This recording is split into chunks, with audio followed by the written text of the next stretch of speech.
पूर्णतः सहकारी स्वामित्व।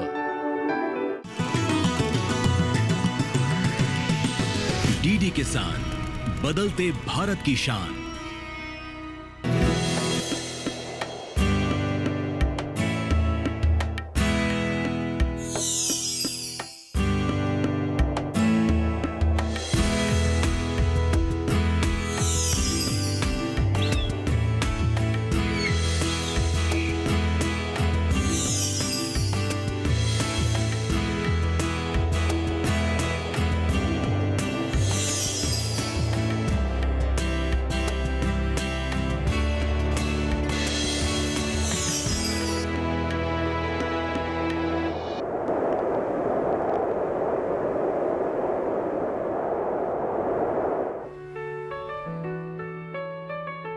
ये जीवन निश्चितता और अनिश्चितता से भरा वो सफर है जहां कब क्या हो जाए कोई नहीं जानता।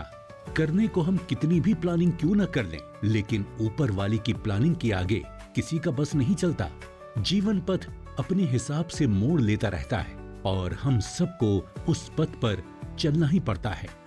अब हम हंसते हुए अपने आप को उस परिस्थिति में ढाल लें या फिर किस्मत को कोसते रहें, ये हमारे एटीट्यूड, हमारे नजरिए की बात है।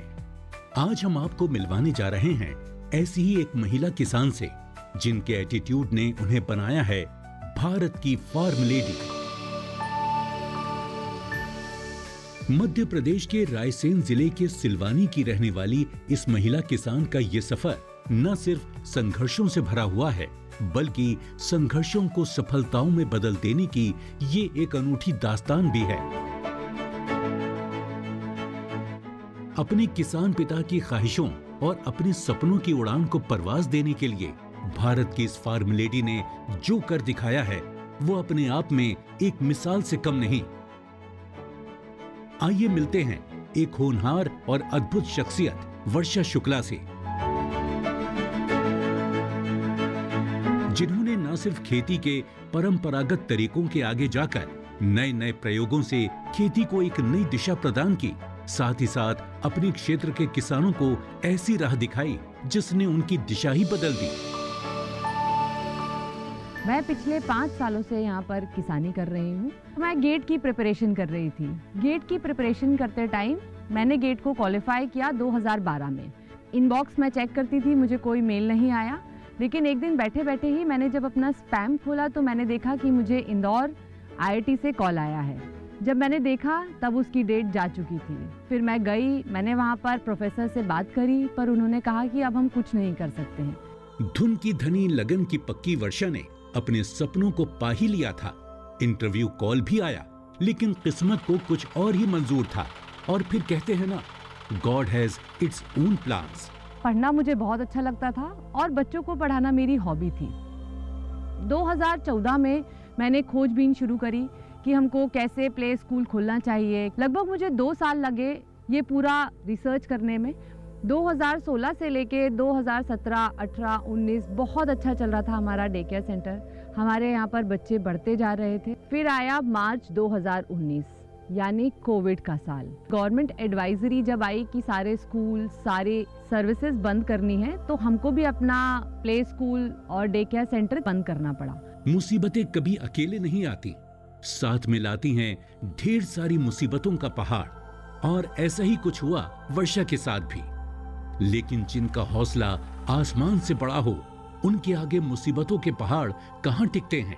क्योंकि उस समय पर केंद्र सरकार और राज्य शासित सरकार के कर्मचारी थे, वो काम पर जा ही रहे थे, तो उनकी बहुत ज़रूरत थी कि वो अपने बच्चों को कहाँ छोड़े। हालांकि मेरे लिए बहुत चैलेंजिंग था कि मैं डे केयर सेंटर कैसे खोलूँ, क्योंकि अगर किसी भी बच्चे को कोविड हो जाता है तो उसकी सारी जिम्मेदारी मेरी रहेगी। हमको परमिशन मिली, उसके बाद हमने अपना डे केयर सेंटर चालू किया। सेकेंड वेव जब आई तब बहुत ज़्यादा महामारी फैल रही थी, लोग डरने लगे थे, तो हमको अपना डे केयर फिर बंद करना पड़ा। ऊपर वाले की प्लानिंग वर्षा की समझ से परे थी। वो समझ नहीं पा रही थी। इंजीनियरिंग छोड़ी, बिजनेस शुरू किया, बिजनेस भी बंद। अब क्या करें? कहते हैं ऊपर वाले की प्लानिंग इंसानों की प्लानिंग से बेहतर होती है। आपके मन का हो तो अच्छा, और ना हो तो और भी अच्छा। हम घर पे बैठे रहते थे और घंटों में यही सोचती थी कि अब मुझे अगला क्या कदम उठाना है। तभी जब मेरे माताजी से बात होती थी, उन्होंने मुझे बताया कि पिताजी को कोरोना हो गया है। वर्षा अब समझ पा रही थी कि क्यों वो गेट एंट्रेंस क्लियर करने के बाद भी इंजीनियरिंग करने नहीं जा सके, क्यों उनका प्ले स्कूल इतने अच्छे मुकाम पर पहुंचकर बंद हो गया, और क्यों वो फिर से सब कुछ शुरू करने के लिए वापस अपने गांव, अपने खेतों के बीच पहुंच गए। हर क्यों का सिर्फ एक जवाब था, क्योंकि उन्हें बनना था भारत की फार्म लेडी। जब मैंने पिताजी की देखरेख के लिए अपना गांव आना शुरू किया, तब मैंने देखा कि सारे किसान मेरे पिताजी सहित यहाँ पर परंपरागत खेती ही करते हैं। वो कीटनाशक का उपयोग करते हैं क्योंकि उनको तो उत्पादन चाहिए। मुझे लगा कि हमको कुछ तो अलग करना चाहिए और कुछ ऐसा करना चाहिए जिससे हम हमारा जो भोजन है वो अच्छा कर सके। अब अगर हम अच्छा भोजन करना चाहते हैं तो हमारी मिट्टी अच्छी होनी चाहिए। मैंने अपनी किताबें खगोलना शुरू किया, तभी ये पढ़ा कि आप जब मछली पालन करते हैं और मछलियों का जो मल होता है उस मल में अमोनिया रहता है, और अमोनिया एक अलग सोर्स होता है नाइट्रोजन का। उस समय पर खेतों में यूरिया और डीएपी का उपयोग बहुत तेजी से करते थे किसान। क्यों? क्योंकि उनको ऐसा लगता था कि नाइट्रोजन, पोटेशियम और फास्फोरस, ये तीन ही ऐसे ज़रूरी तत्व हैं जो किसी भी फसल को बड़ा करने के लिए चाहिए। तब हमको एक विचार आया कि क्यों ना हम यहाँ पर फिश फार्मिंग शुरू करें, मतलब मत्स्य पालन। मैंने सोचा क्या हम ऐसा कर सकते हैं कि अगर हम उसी पानी को हमारी फसलों में दें तो हम नाइट्रोजन की पूर्ति अपनी फसलों की कर सकते हैं और ताज़े पानी से मछलियों की पूर्ति कर सकते हैं। अब क्योंकि हम एक ब्राह्मण परिवार से रिश्ता रखते हैं, मेरे पिताजी की रूढ़िवादी सोच ही है कि हम मत्स्य पालन या किसी जानवरों को उपयोग में लाकर कोई काम नहीं करेंगे। ये समाज को समझाना, लोगों को समझाना और अपने इस विचार के साथ आगे बढ़ना, क्योंकि भगवान यही चाहते थे और मेरा मन भी यही चाहता था कि पहले हम मिट्टी अच्छी करेंगे, उसके बाद हम कोई भी फसल लगाएंगे। हमने हमारे 5 तालाब खुदवाए, और जब हम मछली पालन शुरू करते हैं तो उसमें से जो एक तालाब होता है उसको हम कहते हैं नर्सरी पॉन्ड। नर्सरी पॉन्ड मतलब जहाँ पर हम मछली के बच्चों को रखेंगे और कुछ दिन तक उनको खाना देकर साथ में बड़ा होने देंगे। फिर हमने उन बच्चों को उन तालाबों में अलग अलग शिफ्ट किया। जब हम मछली बेचने जाते हैं तो मछली का जो साइज होता है वो 500 ग्राम से 1 किलो तक होना चाहिए, तभी हम उसको मार्केट में बेच सकते हैं। भारत की फार्म लेडी, मैं हूं धरती की शान। किसान साथियों, कम लागत में बेहतर उत्पादन के लिए बुआई या रोपाई से पहले इफ्को नैनो डीएपी से बीज और पौध का शोधन करें। बीज के शोधन के लिए प्रति किलो बीज में 5 मिलीलीटर नैनो डीएपी और जड़ शोधन के लिए इतनी ही मात्रा 1 लीटर पानी में मिलाएं। आलू के कंद और गन्ने के लिए प्रति टंकी 3 ढक्कन नैनो डीएपी मिलाकर शोधन करें। बोई गई फसलों में 30, रोपित फसलों में 20 से 25 दिन, आलू में 30 और गन्ने में 60 दिन पर नैनो डीएपी और नैनो यूरिया का पत्तियों पर छिड़काव करें। फसल की जरूरत के अनुसार नैनो यूरिया प्लस का दोबारा छिड़काव करें। इफ्को नैनो फर्टिलाइजर की ताकत से फसलें लहलहा उठेंगी। Come on boys, let's go practice. अरे रुक यार, मेरे बैंक अकाउंट में गलत एंट्री का प्रॉब्लम हो गया है। अरे तो बैंक को कंप्लेन करना। बैंक को लिखे 1 महीना हो गया है, बट वो गूगली पे गूगली डाले जा रहे हैं। तो आरबीआई के लोकपाल को इन्फॉर्म करो। रुक, मैं समझाता हूँ। जैसे क्रिकेट में थर्ड अंपायर, वैसे ही आरबीआई का ओम्बुड्समैन। आरबीआई कहता है अगर बैंक आपकी कंप्लेंट को 1 महीने में नहीं सुलझाता तो आप आरबीआई के कंप्लेंट मैनेजमेंट सिस्टम पर ऑनलाइन कंप्लेंट कर सकते हैं। ये आरबीआई का आसान तरीका है आपकी कंप्लेंट सुलझाने का, और वो भी फ्री। आरबीआई कहता है जानकार बनिए, सतर्क रहिए। किसान साथियों, कम लागत में भरपूर उत्पादन के लिए बुआई या रोपाई से पहले इफ्को नैनो डीएपी से बीज और पौध का शोधन जरूर करें। गेहूं, मक्का जैसी फसलों के लिए 1 किलो बीज को 5 ml नैनो डीएपी से उपचारित करें। रोपाई वाली फसलों की पौध को 1 लीटर पानी में 5 ml नैनो डीएपी से जड़ शोधन करें। आलू, गन्ने के लिए 15 लीटर की टंकी में 75 ml नैनो डीएपी मिलाकर बीज शोधन करें। नैनो डीएपी की ताकत से लहलहा उठेंगी फसलें। भारत की फार्म लेडी, मैं हूँ धरती की शान। ठंड में मछलियाँ खाना बंद कर देती हैं और हमारा जो गांव है वहाँ पर सर्दियाँ थोड़ी तेज़ ही रहती हैं। तो हमारी मछलियों ने अक्टूबर, नवंबर, दिसंबर, जनवरी 4 महीने तक कुछ भी नहीं खाया। वो जितना वज़न उनका था वो उतना ही वज़न मेंटेन करती हैं और कुछ वज़न कम भी कर देती हैं। फिर मछलियाँ मार्च में ऊपर आना शुरू करती हैं और मार्च में धीरे धीरे खाना शुरू करती हैं। कुछ समय तक तो जब हमारे बच्चे बड़े हो रहे थे वो समय तो ठीक था, लेकिन खाना जब हम डालते थे हम सोचते थे ज़्यादा खाना देने से मछली जल्दी बड़ी हो जाएगी।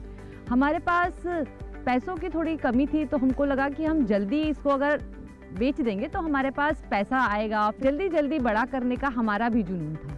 लेकिन इस जल्दबाजी में हमसे एक गलती हुई। हमने जब खाना ज़्यादा डाला तो हम बहुत खुश हुए सुबह की, वाह हमारी मछली ने दाना अच्छे से खा लिया। लेकिन जब हम शाम को देखते हैं तो हम पाते हैं हमारे जो तालाब हैं उसमें मछलियाँ मर रही हैं। हमने कुछ जानकारों से बात करी तो उन्होंने हमको बोला आपके तालाब में नाइट्रोजन ज़्यादा बन रहा है, आपके तालाब का पानी साफ नहीं है। जब हमने पानी को देखा तो मुझे अपने बचपन की कविता याद आई, मछली जल की रानी है, जीवन उसका पानी है। पानी हमारा पूर्णतः हरा था। हरा पानी मतलब उसमें नाइट्रोजन बहुत ज़्यादा थी। ये हमारे सामने एक बड़ा चैलेंज था कि हम कैसे इस पानी को ठीक करें। फिर हमने जब वापस से किताबें खोली और हमने पढ़ा तो हमने ये पाया कि अगर हम ज़्यादा केमिकल्स अपने पानी या तालाब में इस्तेमाल करेंगे तो मछलियों में भी वो केमिकल्स आएंगे और ये मछलियाँ जब लोग खाएंगे तो लोगों में भी तरह तरह की बीमारियाँ देखने को मिलेंगी। फिर हमने सोचा नहीं, हमको ऐसा नहीं करना चाहिए। और क्योंकि हमने ये सुना भी था, आवश्यकता ही आविष्कार की जननी है, तो हम एक तरल पदार्थ बनाते हैं जिसको हम जीवामृत कहते हैं। ये जीवों के लिए अमृत होता है। ये हमको तब समझ में आया जब हमने इसको अपने तालाब में डाला और हमने देखा कि बहुत सारी जो गंदगी नीचे की थी वो ऊपर उठकर आने लगी। जीवामृत वाकई में एक बहुत कमाल की चीज़ है। फसलों के साथ साथ मछली पालन में भी ये हमारी मदद करने लगा। जीवामृत में हम कुछ नहीं करते हैं, हम गुड़ का पानी लेते हैं, थोड़ा सा गोमूत्र डालते हैं, गोबर डालते हैं और उसको 3 से 4 दिनों तक हिलाते हैं। जब उसको अच्छा हिलाते हैं तो उसमें गुड बैक्टीरिया, जो सहजीवी बैक्टीरिया हैं, वो बन जाते हैं। जब उन बैक्टीरिया को हम तालाब में डालेंगे तो वो बैक्टीरिया का खाना होता है नाइट्रोजन। वो खाना खाएंगे और उस खाने को जब वो खाएंगे तो वो तालाब को साफ करते जाएंगे। जब तालाब साफ होगा तो हमारी मछलियाँ अच्छे से और बहुत लंबे समय के लिए जीवित रहेंगी। वर्षा ने एक बात बहुत अच्छे से समझ ली थी और वो थी कि हर परेशानी उनके लिए ब्लेसिंग्स इन डिस्गाइज है। उनकी हर समस्या में कहीं ना कहीं उनके लिए बहुत बड़ा सौभाग्य छिपा हुआ है। और ऐसे ही कुछ हुआ मछलियों के तालाब बनाते समय।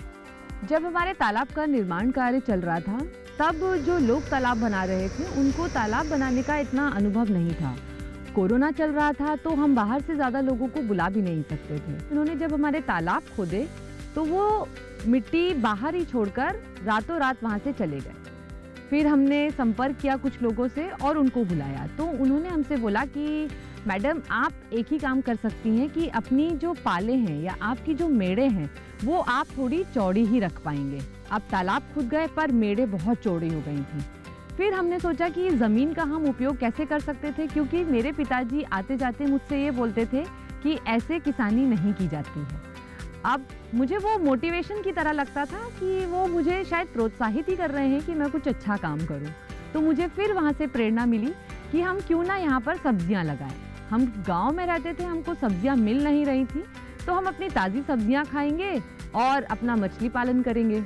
अब वर्षा खेती के एक और नए आयाम की तरफ बढ़ रही थी। यहाँ से शुरू हुई ऑर्गेनिक फार्मिंग से उन्हें आशातीत सफलता प्राप्त हुई। वर्षा ने अपने खेतों में ऐसी फसलें लेना शुरू किया जो न सिर्फ अच्छा मुनाफा देती थीं, बल्कि कोविड के उन हालात में जो सब्जियों की डिमांड थी उसकी सप्लाई को काफी हद तक पूरा करती थी। जो हमारा तालाब का पानी था वो हम सब्जियों में देते थे और जो ताज़ा पानी था वो हम अपने तालाब में चलाते थे।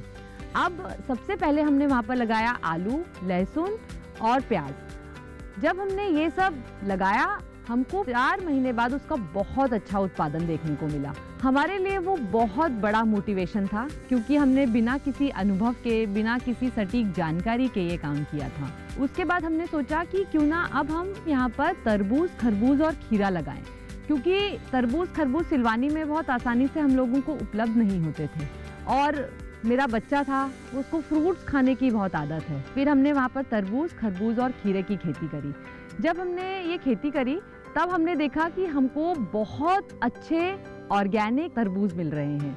किसी भी तरह के कोई केमिकल्स हमने उपयोग नहीं करे थे। जो भी हमारी जैविक खाद हम बनाते थे, जीवामृत हम बनाते थे, हम सिर्फ उसका ही उपयोग करते थे। इस तरह से हमारी सब्जी वर्गीय फसलों की खेती हमने शुरू करी मत्स्य पालन के साथ। फिर चैलेंजेस आए कि हमको इनको बेचना कहाँ है, क्योंकि मंडी में हम अपने इतने अच्छे उत्पादन को लेके जाएंगे तो हमको उसका कोई रेट नहीं मिलेगा। क्योंकि हम बहुत दूर थे भोपाल से, तो हमारे लिए ले जाना भी एक बहुत बड़ा चैलेंज था। लेकिन फिर भी हमने हार नहीं मानी। हमने उस उत्पादन को लिया और लेकर हम भोपाल मंडी में गए। वहाँ हमने जब उसको बेचा तो हमको उसका अच्छा रेट मिला। फिर आई बरसात, फिर हमने सोचा कि अब हम क्या करें। तब हमने दलहनी फसल की खेती शुरू करी, क्योंकि दलहनी फसल जो होती है वो आपकी मिट्टी में नाइट्रोजन फिक्स करती है नेचुरली। आपको एक और सोर्स मिला नाइट्रोजन का। हमने दलहनी फसलों की खेती करना शुरू की, बिल्कुल जैविक तरीके से। हमने उसमें किसी भी तरह का कोई कीटनाशक उपयोग नहीं किया था। जो नीमास्त्र हम बनाते थे, सरसों की खली हम बनाते थे, हमने अपनी फसलों में उसका ही उपयोग किया। तो मेरे पिताजी को भरोसा हुआ मुझ पर और उन्होंने मुझे कुछ ज़मीन दी, 1 से 2 एकड़ तालाब के नीचे वाली, जिसमें मैं अपने मन से अपनी मनचाही फसलों को लगाकर खेती कर सकती हूँ। फिर हमने सोचा कि हम उसमें अदरक लगाते हैं। अदरक लगाया हमने, हमको अदरक का अच्छा उत्पादन मिला। हमने सोचा कि क्यों ना फिर हम अदरक के साथ एक मिश्रित किसानी करें, क्योंकि हम अगर एक फसल पे निर्धारित रहेंगे तो शायद हमको उतना अच्छा रेट या उत्पादन नहीं मिलेगा। तो हमने यहाँ पर लगाए गेंदे और अदरक की हमने मिश्रित फार्मिंग करी। गेंदा एक बहुत अच्छा कीटों को दूर भगाने वाला पौधा है। अगर गेंदा हमारे आसपास भी रहता है तो किसी भी तरह के कीट हमारे फसलों में नहीं आते हैं, जिससे कीटनाशकों का उपयोग कम हो जाता है और किसान 2 फसल लेता है तो उसकी आमदनी भी बढ़ती है। हम गेंदा भी बेच सकते हैं और हम अदरक भी बेच सकते हैं। भारत की फार्म लेडी, मैं हूँ धरती की शान। किसान साथियों, इफ्को नैनो डीएपी और नैनो यूरिया प्लस का इस्तेमाल आसान और लाभकारी है। फसल की बुआई के 30-35 दिन और रोपाई के 20-25 दिन बाद 4 मिलीलीटर नैनो यूरिया और नैनो डीएपी प्रति लीटर पानी में मिलाकर पत्तियों पर छिड़काव करें। बालियां या फूल आने के ठीक पहले नैनो यूरिया प्लस का छिड़काव अवश्य करें। नैनो डीएपी और नैनो यूरिया प्लस मिलाकर छिड़काव करने से फसल को मिलती है भरपूर ताकत।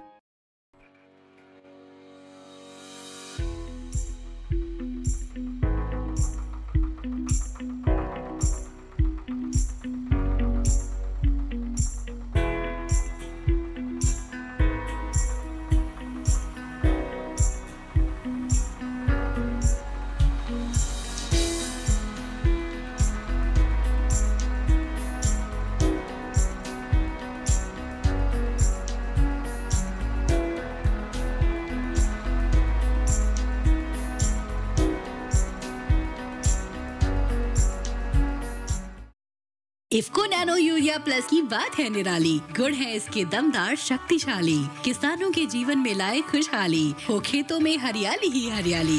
30% नाइट्रोजन का असर दमदार। इफ्को नैनो यूरिया प्लस दे वही दाम में बेहतर पैदावार। A cook of a king is the king of a cooks. Interesting. चलिए बनाते हैं अमृत काल के डिश, अमृत रस।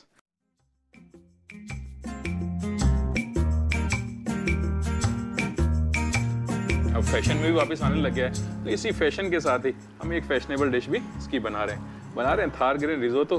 तो थोड़ी सी केमिस्ट्री का इंतजार करते हैं वो कहते हैं ना कि एक स्वस्थ शरीर में एक स्वस्थ मन बसता है। तो जब आपका शरीर स्वस्थ, आपका मन स्वस्थ, काम में लगाएंगे मन, तो फिर फायदा ही फायदा।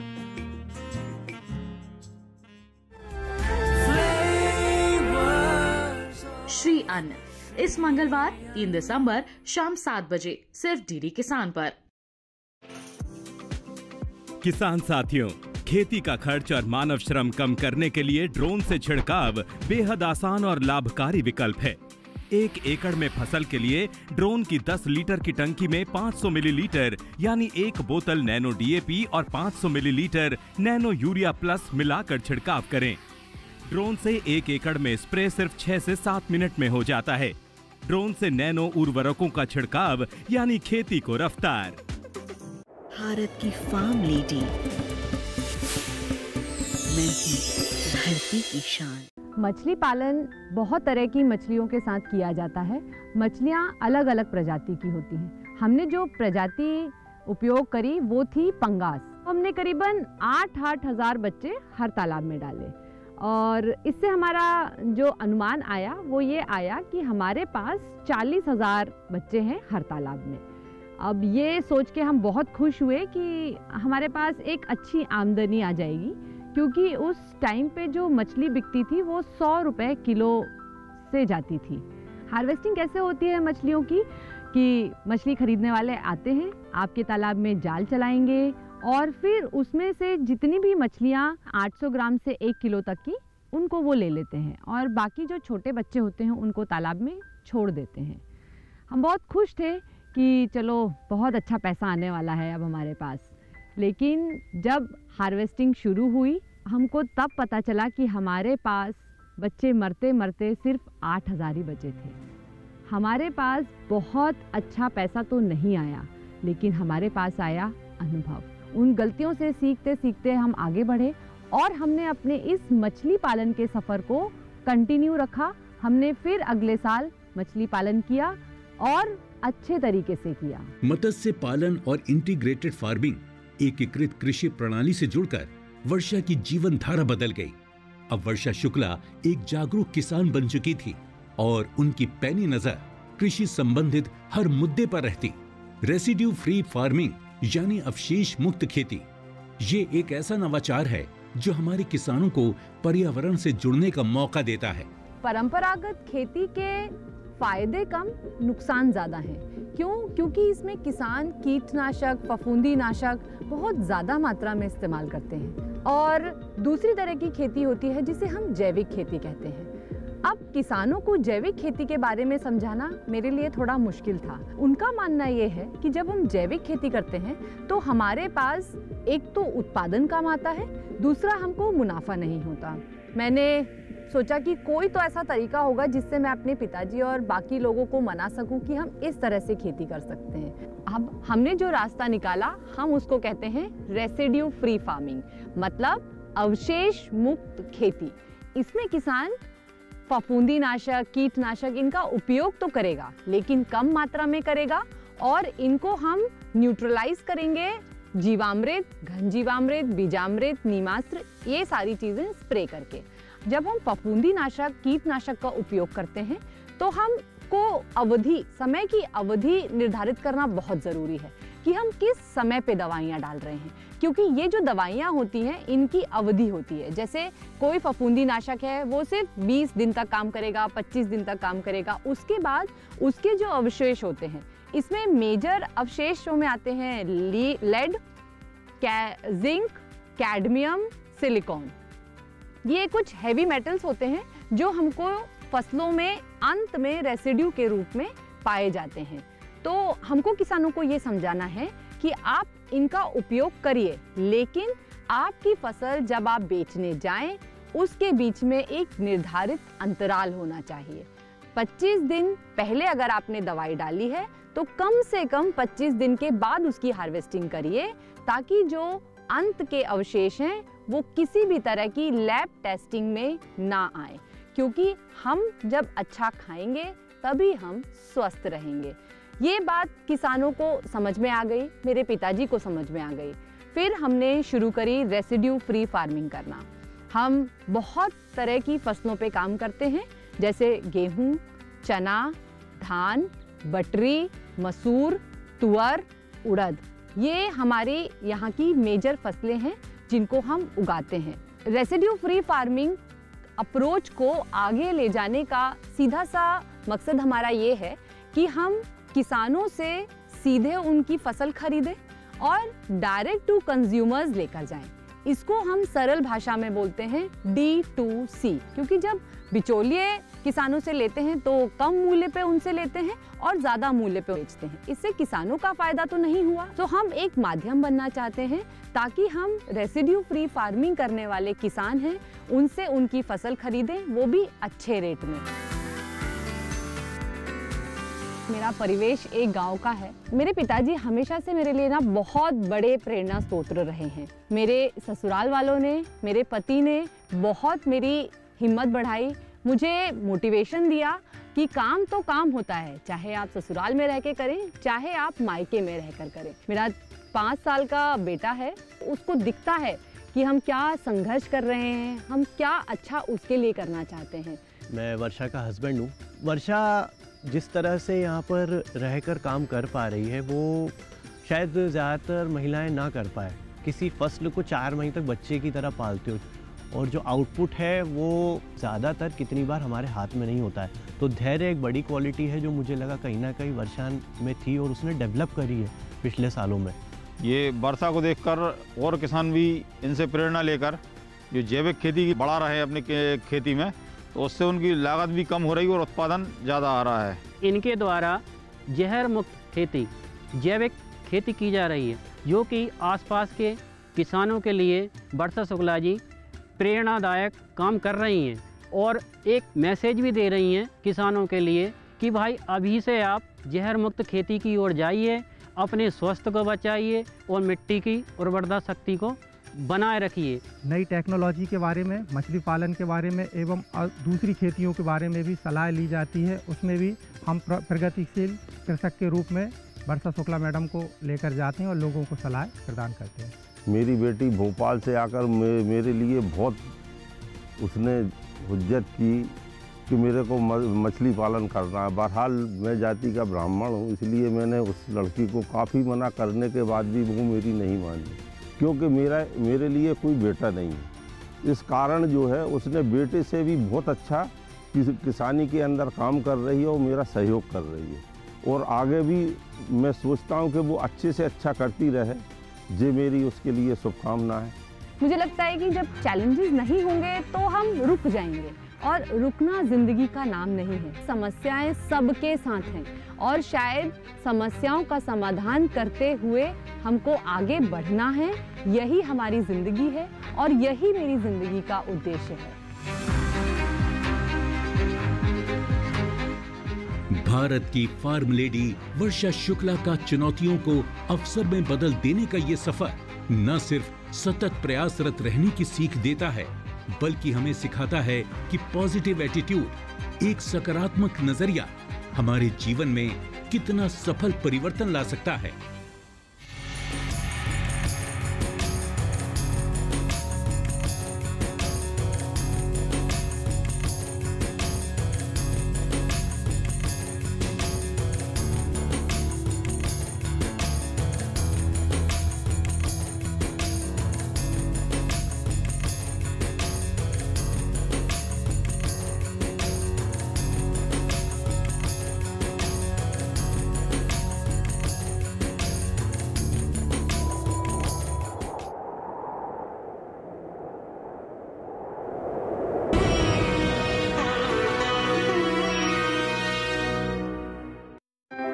इस कार्यक्रम के प्रायोजक